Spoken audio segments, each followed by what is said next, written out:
I'm here to tell you about how Magic the Gathering is, in fact, a weird game. I've often heard Magic being equated to a mix of chess and poker. Players have to run the razor-thin edge between piecing together the best line of play with all the information given to them, attempting to foretell the opponent's next few moves, and also reading bluffs and trying to guess what cards are hiding in each player's hands and figuring out the percentages of chances of drawing each possible out to the game. But then some matches just win themselves. This potted plant could. This potted plant could beat me at Magic the Gathering. And that's because occasionally the cards just align. In the right deck, you can simply play a land per turn, then anything out of your hand at random and just accidentally win. Even if you're trying not to. I almost feel bad.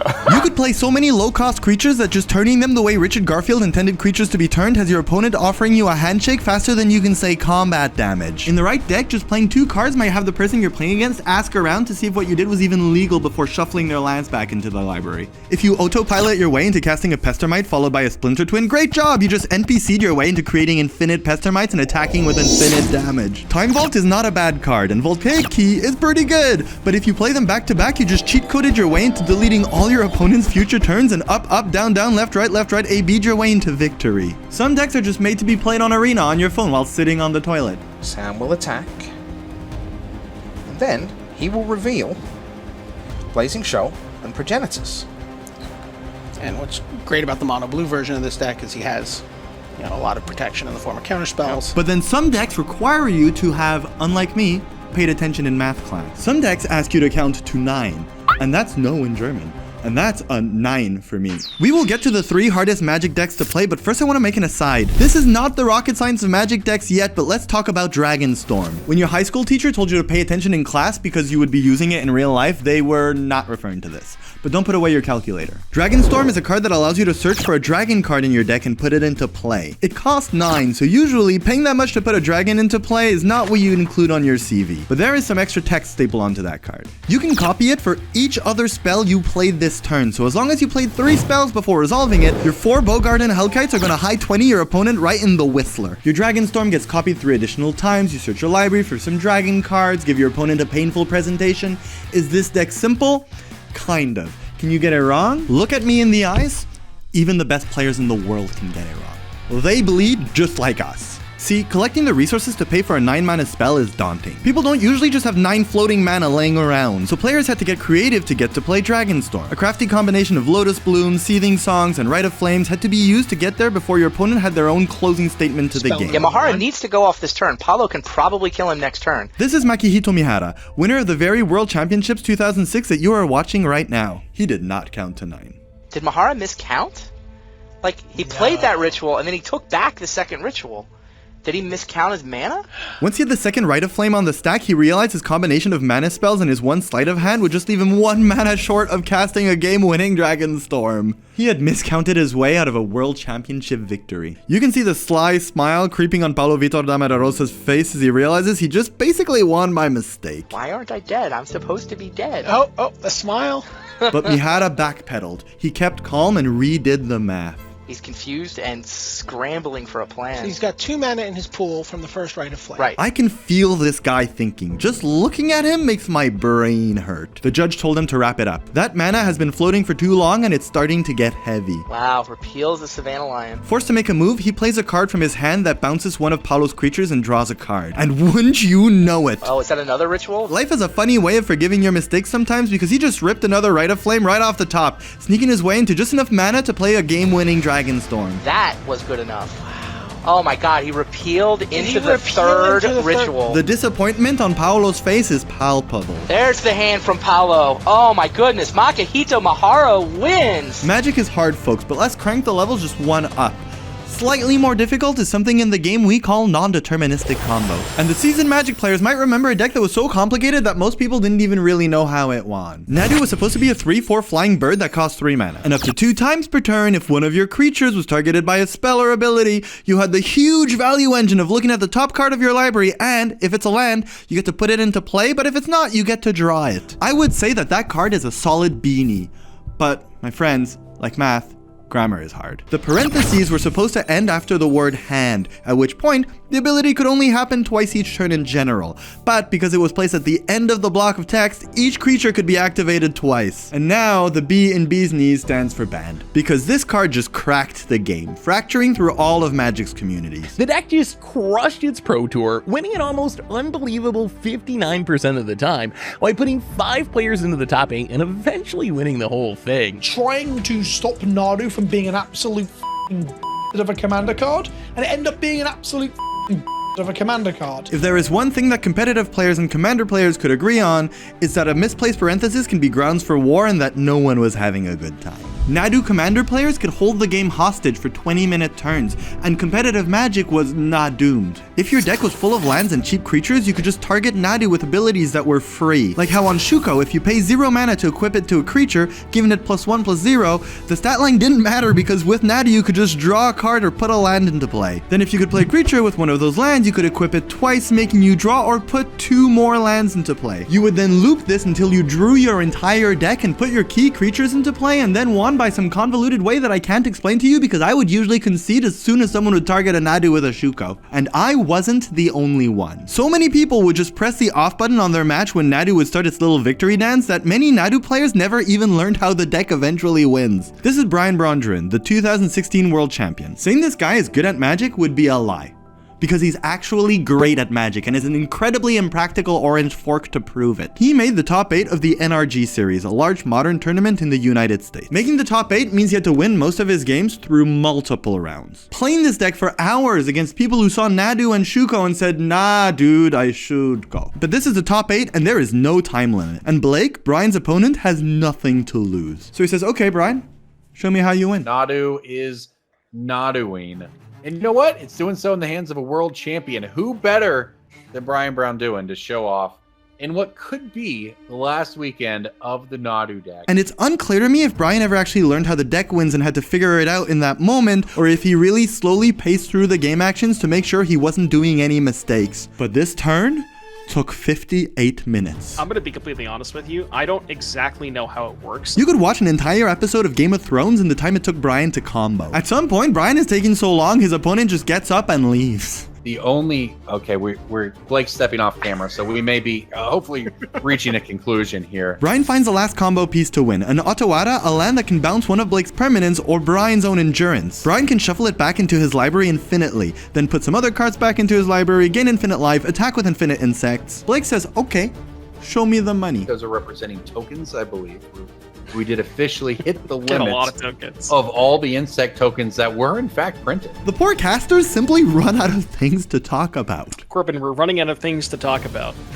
It gets to a certain point where you've deterministically presented a loop. And I wonder if maybe it's a situation where BBD has not been asked to do the combo fully, and is it maybe possible he's having some trouble setting up the actual deterministic loop? The turn takes so long that even Brian has to leave for a quick bathroom break.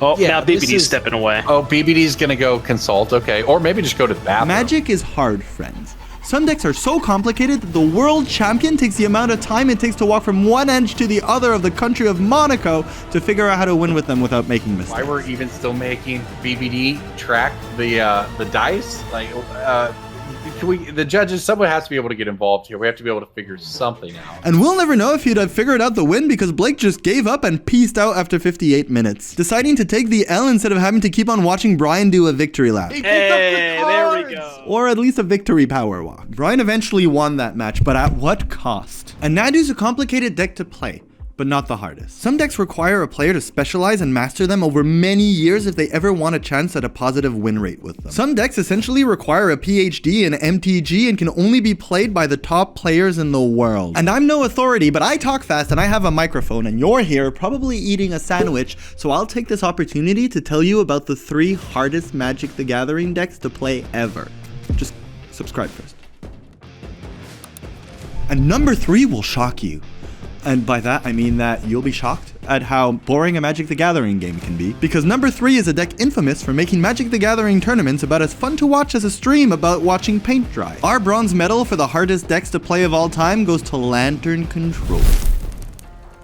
Now outclassed by whatever's going on in the Horizon sets, Lantern Control is an old staple that is famous for being.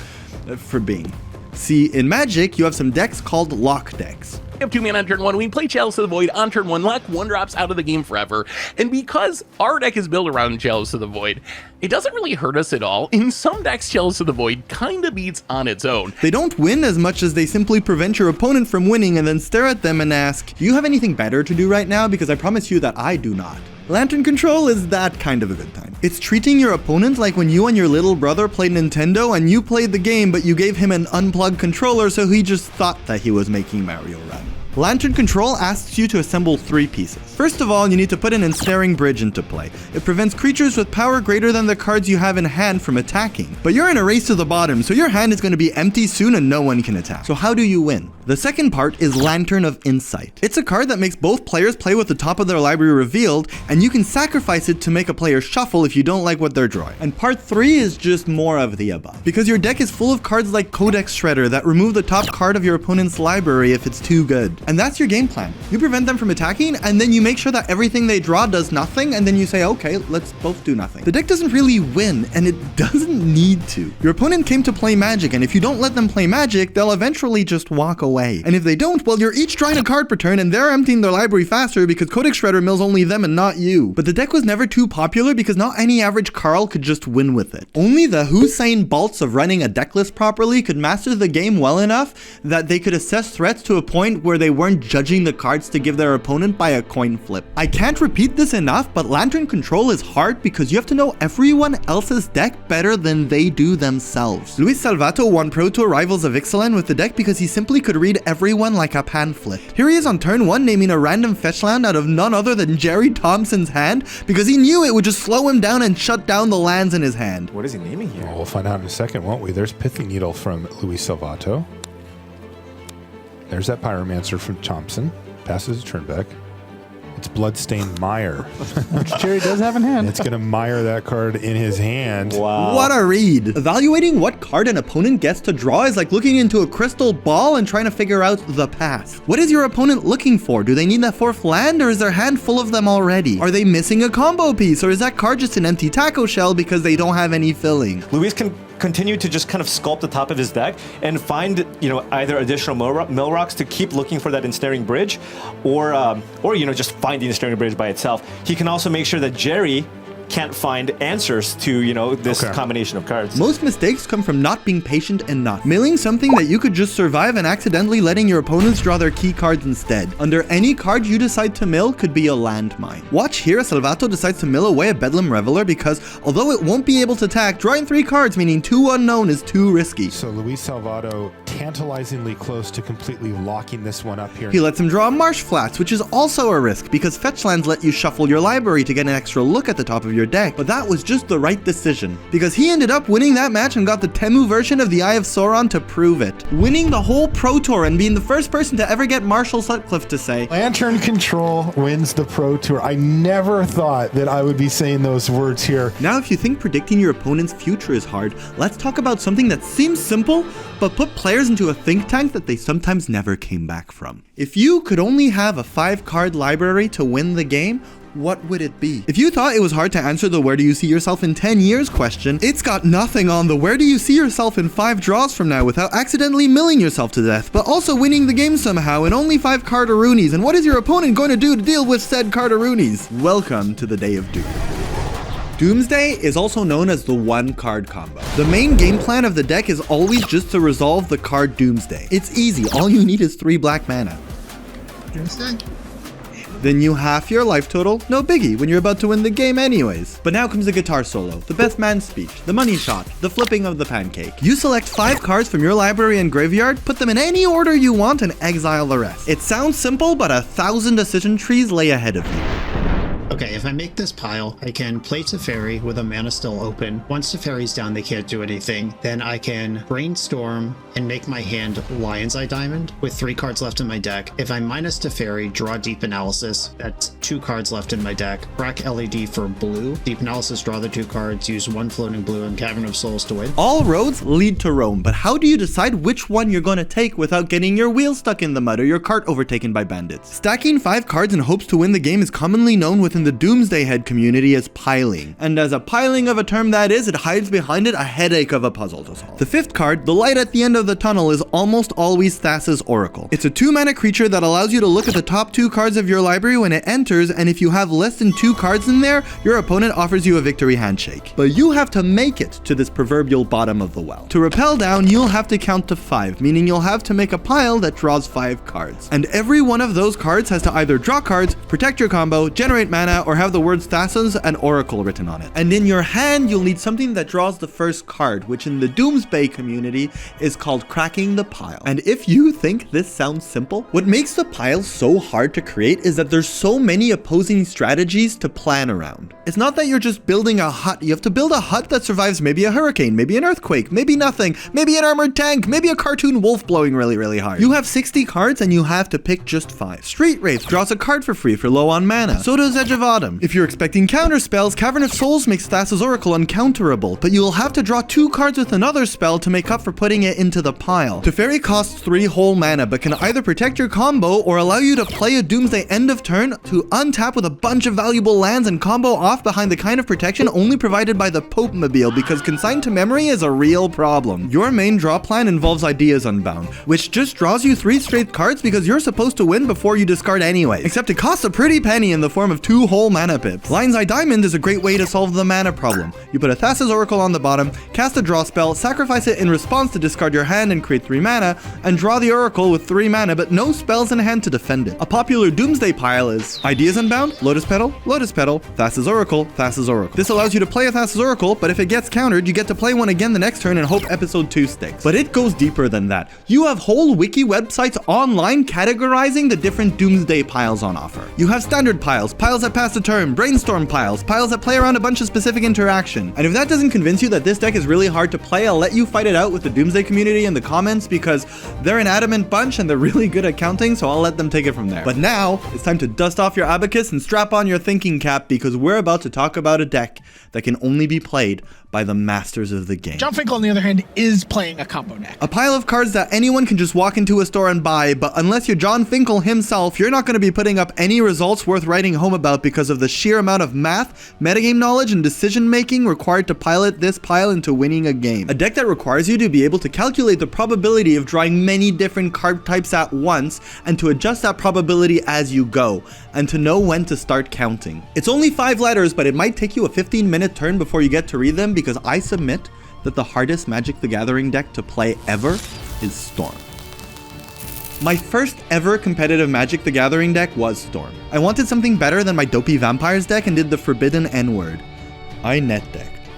That's when you take an already proven deck list from the internet and burn the 5-color lizard deck that you keep trying to force and decide to pull out the heavy artillery someone else won a tournament with by copying it card for card. And I cracked open the book I kept my savings in, my book account, and bought Storm. It had won a tournament, and now, with this new secret arcane power, it was time for me to win one as well. Except the only W I ever got was a Wadling, because I was not able to sequence a game-winning turn if my dog's life depended on it. And it's because some hammers can only be picked up by gods. Storm is a mechanic that is so cracked that it made Mark Rosewater, head designer for Magic the Gathering, call the scale of mechanics that should not be printed again the Storm scale. It simply says that when you cast the spell, you copy it on the stack for every other spell any player has cast this turn. Remember Dragonstorm? The idea is that, late in the game, if you say, played a creature before you empty the warrens, and then maybe your opponent countered it like a nerd, you got to punish them by copying it twice, netting you 6 goblins for your 4 mana because 2 spells were cast before it, so you make 2 extra copies. But never doubt the ingenuity of the Magic community. The way that the classic Tendril Storm deck plays out is that you cast some ramp spells like Dark Ritual or Cabal Ritual, followed by a handful of draw spells like Frantic Search and Ideas Unbound.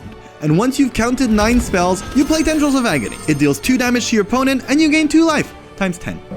That sounds like a stroll on the beach, right? First of all, you need to sculpt the perfect hand before you go for the Storm combo, or else it's just a walk in the quicksand. Because you need to cast 9 spells that turn, but you start with 7 cards in hand, and some of them are lands. You need to use your draw spells wisely and acquire just the right cards, and then know when to pull the trigger. And then once you've decided to go off, you have to cook with 3 different dishes on the stove. You need to make sure you draw enough cards to roll into your combo smoothly and acquire all the necessary pieces, and you need to make sure that your combo is safe from any interaction your opponents may have. You see a lot of cards out of your deck. But what takes this deck from algebra to quantum physics is that to accomplish the task of going from 4 cards in hand to 10 spells with all the mana to bankroll them is that you need to know the probability of each type of card you will draw to know when it's safe to go all in. And then you have to accomplish that game plan knowing that your opponent will do anything they can to stop it. How much mana do I need? Not right now necessarily, but maybe the next turn. My opponent might disrupt me. How much disruption do I need to have coming back? How far off is it that I'm going to be trying to go off? Is it going to be next turn, this turn, 3 turns from now? Magic is normally full of counterspells and interactions, but here, you are a glass cannon and you only get 1 shot.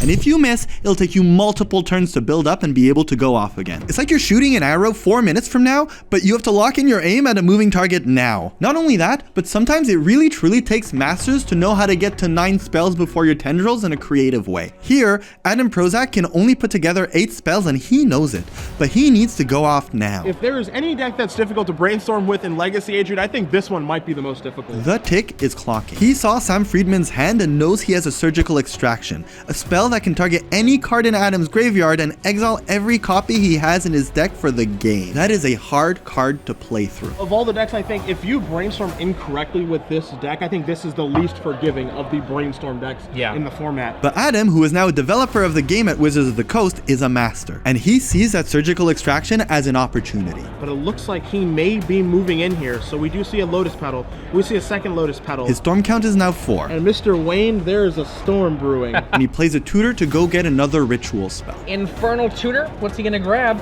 Well, first of all, it has to resolve. It does. His opponent suspects nothing. We're gonna see him get a Cabal Ritual. And he is going off without Ad Nauseam or Past in Flames. He is going off in an interesting way here. His storm count is as many fingers as I can hold up in one hand. So we do see Cabal Ritual. Ritual is a lot of mana right now. And this is the bait. His opponent reads this as him having another Infernal Tutor. So he takes this opportunity to exile the Sorcery Speed Infernal Tutor in the graveyard, which would also take the one from his hand. And I think that Adam, oh my god. Boom. Adam baited him into casting line, Surgical. Oh! Sam activated Adam's trap card. Awesome. Baited him into casting Surgical Extraction. That Surgical Extraction was the 9th spell. With the Cabal Rituals, Tendrils would have only dealt 18. He baited Sam Friedman into casting Surgical Extraction while he was going off. And plays like that are why you need to be a Magic master to win with Storm. You need to somehow just surprise your opponent with the tendrils, where he's sitting on all these forces, but has somehow used up his Flusterstorms. But against an opponent with double Flusterstorm and Snapcaster Mage, that seems really, really difficult. You need to know exactly what to play around all of the time. Both of these players are on a pretty high level when it comes to like outguessing each other. John Finkel, often on the shortlist for best players of all time, is partly famous for randomly showing up at any modern Pro Tour for a while as one of the only players playing Storm and randomly doing really well with it. And that's because only someone of his caliber can navigate the lines you need to get to the 2 match points to progress to the next round with Storm. Like here in Pro Tour Return to Ravnica, where he casts Grimshot on his opponent unnecessarily when it could be taking out the Tarmogoyf that could steal the game, just to prevent Kenji Tsumura from playing the Cryptic command that would tap out his board by fetching for the 4th mana. Yep.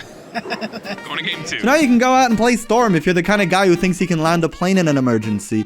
But really, unless you've got years of spell slinging under your belt, I would recommend keeping Storm safely in its box. Let me know if you ever want me to make a video about the 3 easiest decks to play and why they're all variations of Tron. You play a land, you play another land. You play another land. Oh look, I accidentally played a Karn. Ooh, another land. Sweet. I had this Ulamog rotting in my hand. What is mulliganing? I've never heard of that concept before. I guess I win the Pro Tour. I'm kidding, Tarat is a legend.